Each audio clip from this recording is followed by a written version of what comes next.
on screen and just shoot people behind his back, and watching rocket launchers and guitar cases and stylistic gunplay, it blew my mind.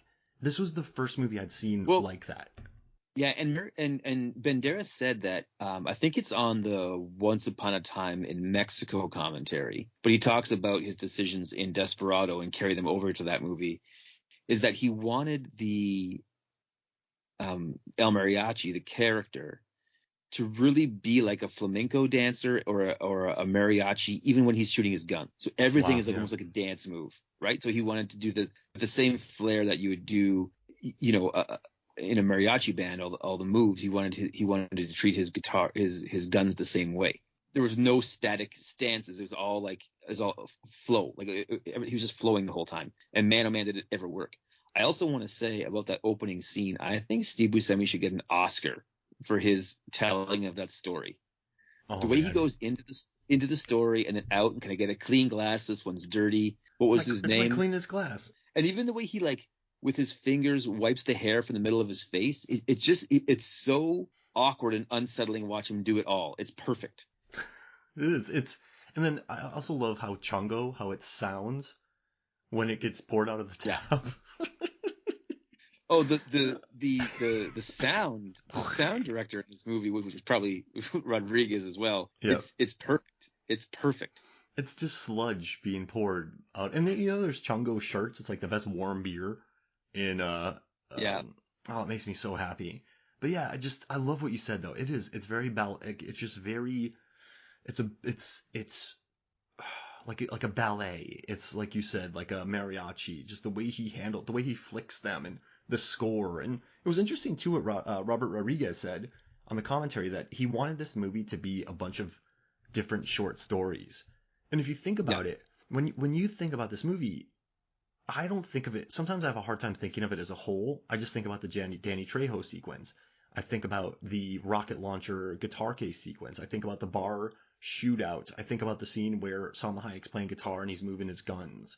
There's all these little moments that make it up. It's really interesting. And all the music is different in each different one too. So he just wanted to make a series of short films. And I think that's why it's so watchable, because it just moves so fast. And it's just even like you're saying, that opening sequence where he establishes, is the biggest Mexican ever.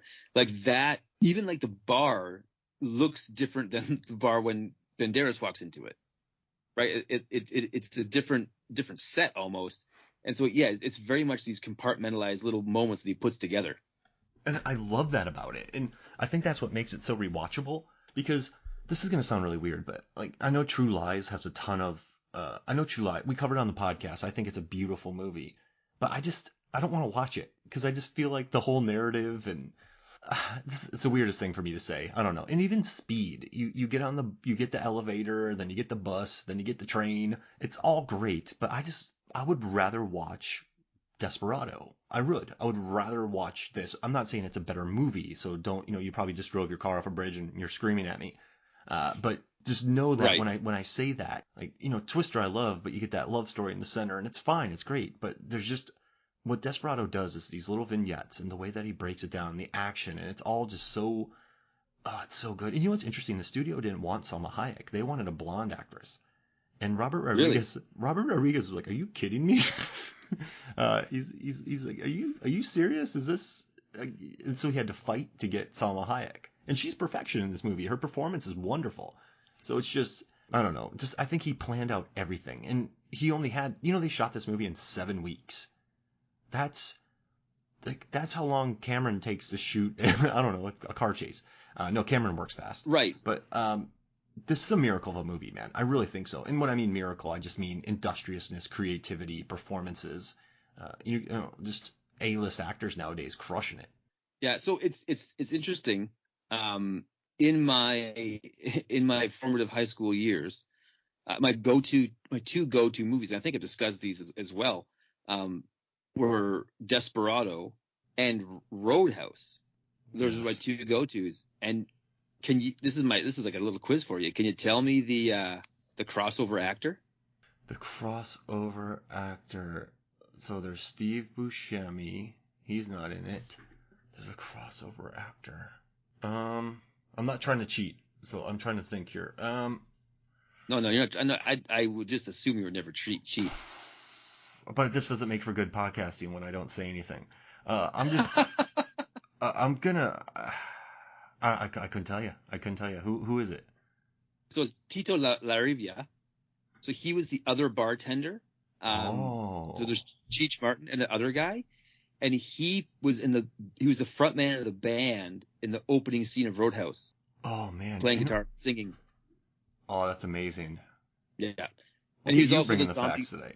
The zombie guitar player in From Dusk Till Dawn. Oh, with the flesh guitars? Yeah. Did you ever play a human guitar when you were playing music?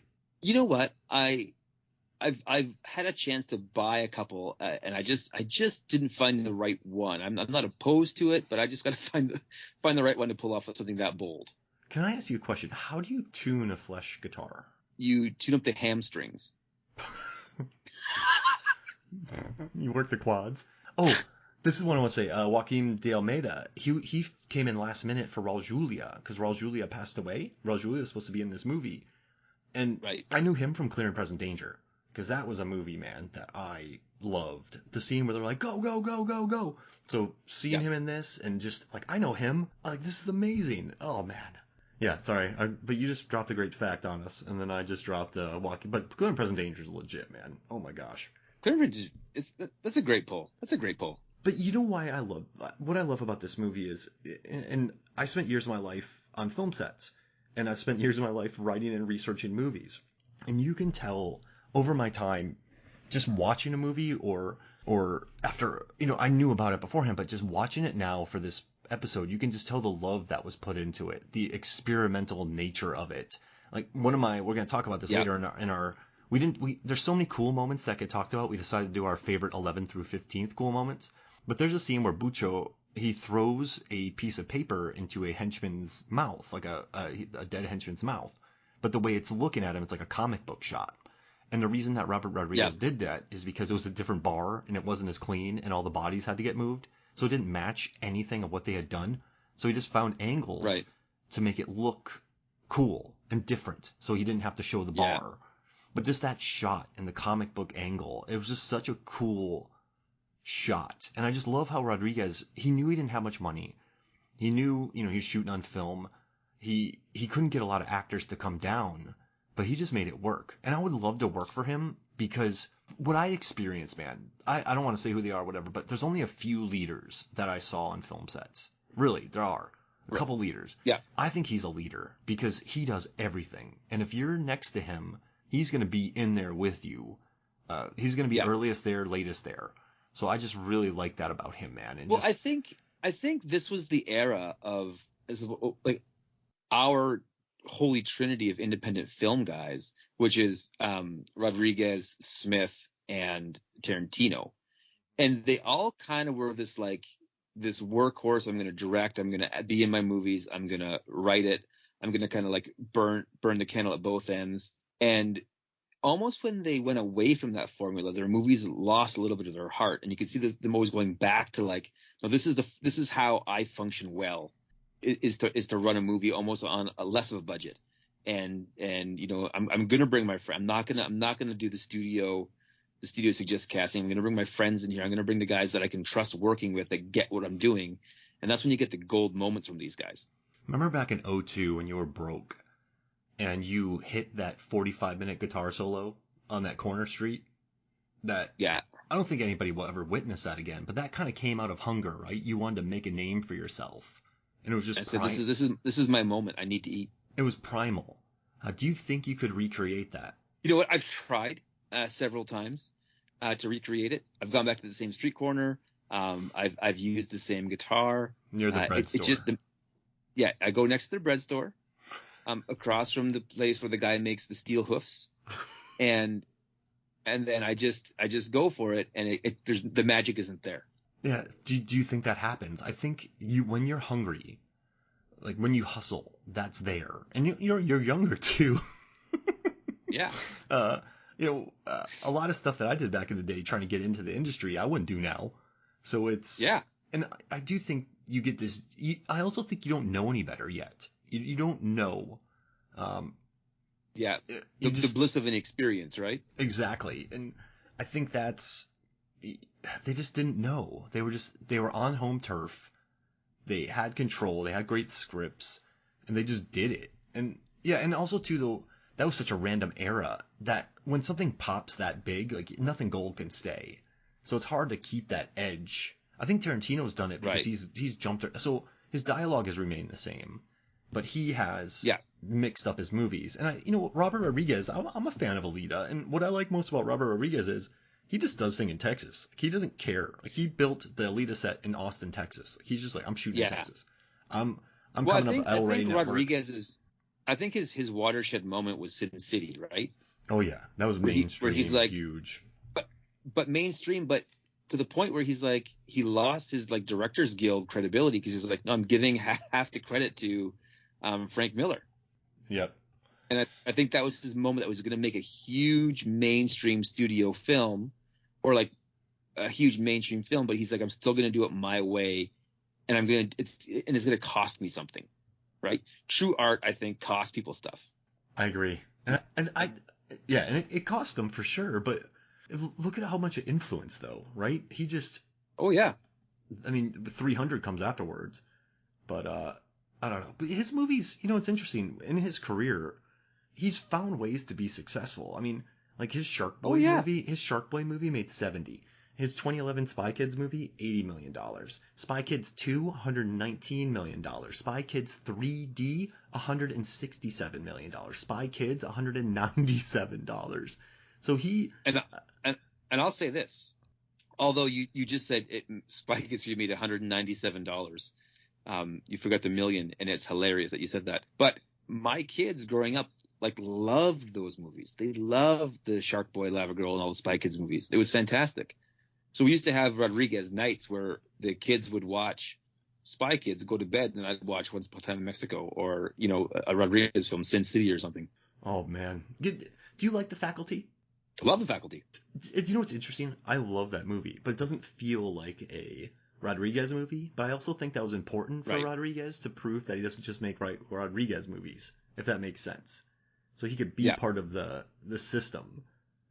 But I still dug it. That's a good flick, man. And once again, just hearing him talk about his movies and I like your Rodriguez nights, man. That makes me happy. Have they done Alita yet, or is that still a little out there? Oh no, they love Alita.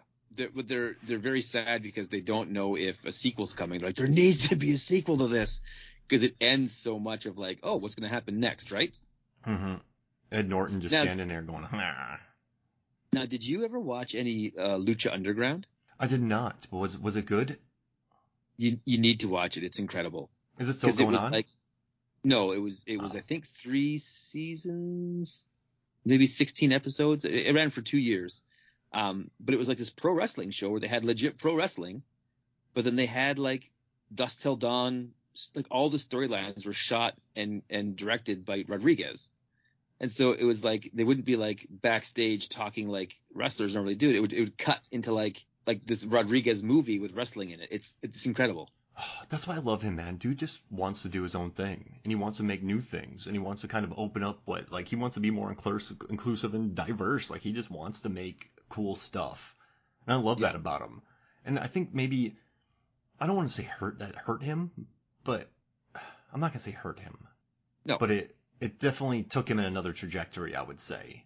Right. But no, I mean, I But wish I think it's his trajectory. And again, Alita was something different, and it was kind of like a bigger affair.